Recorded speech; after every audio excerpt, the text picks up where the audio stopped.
I want to know how many people you asked, why did you fire Dick Clark?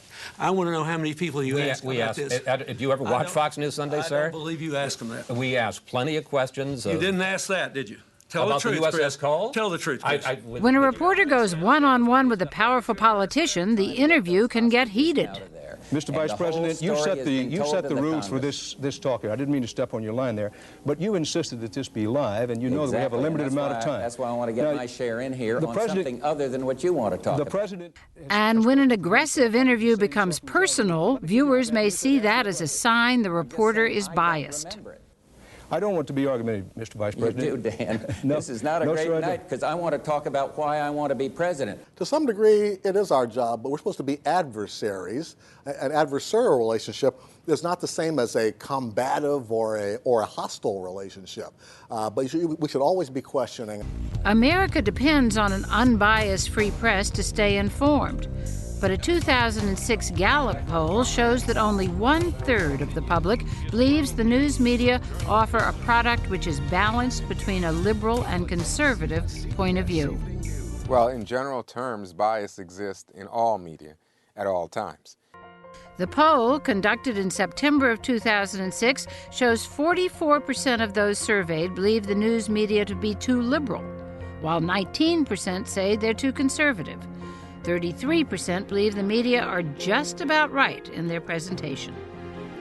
I think the public opinion surveys going back many decades have shown that there is a perception in the public that the media tilts left.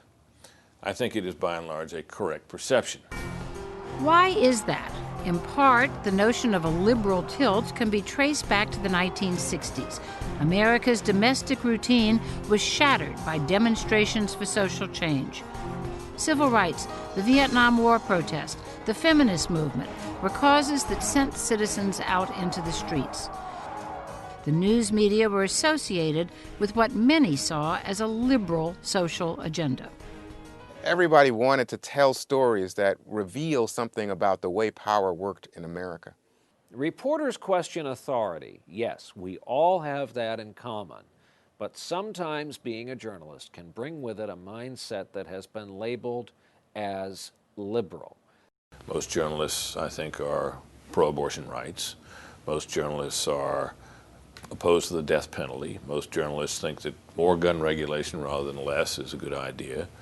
Most journalists believe that cutting taxes tends to favor the rich and that the little guy gets left out.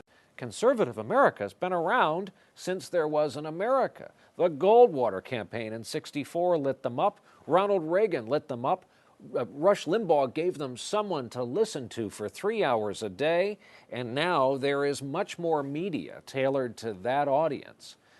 The effort to avoid bias begins with language. Labeling issues in the news can determine how they are perceived. And when individuals are labeled for their views, that can bias public opinion. Conservative Republican House Speaker Newt Gingrich today criticized Massachusetts Democrat Ted Kennedy. Hey, rewind that. Where's the little label, the appellation for Ted Kennedy? All you said was he was a Democrat from Massachusetts. Why did you say he was a conservative Republican House Speaker then? Where's the liberal label for Ted Kennedy? For the longest time, unchallenged. That's how our business operated. And that's why conservatives and the public have gone elsewhere.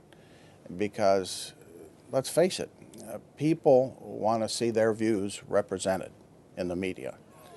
When the public feels a reporter or news organization is biased, trust in the coverage erodes.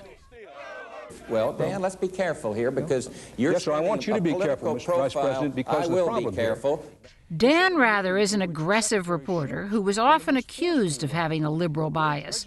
Rather clashed with then Vice President George H.W. Bush during a live interview on the CBS Evening News.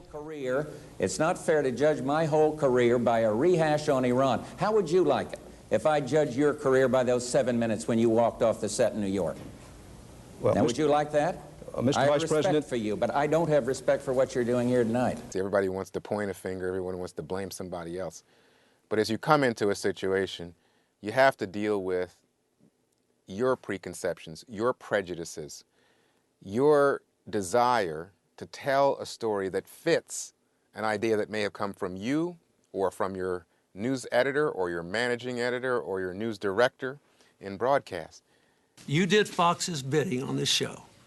You did your nice little conservative hit job on me. What I want to know is... I'm asking a question. You don't think that's a legitimate question? No, it was a perfectly legitimate question, but I want to know how many people in the Bush administration you asked this question of. Somebody once said that if you aren't reporting, if you aren't really asking questions, then you're just doing stenography for the government, and that's not the role of the press. We're supposed to ask questions.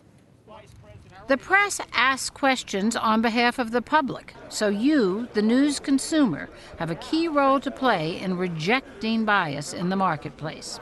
People have so much more at their hands, at their disposal, and it enables them to cross-check information, to compare and contrast. And I think they see when they're being fed a line. I'm asking that our viewers bring a certain amount of skepticism. I want to be questioned on my facts and on any political leanings. Because whether you think the person speaking is a scoundrel or a great person, these political figures that we see in Washington are at the end of the day in a war of ideas. And the ideas on both sides have real weight and real meaning. We need as journalists to understand what they are. Good reporters work hard to keep their own opinions out of the news, but bias is often in the eye of the beholder. So report bias to the offending news organization wherever you find it. You, the news consumer, have the opinion that matters the most.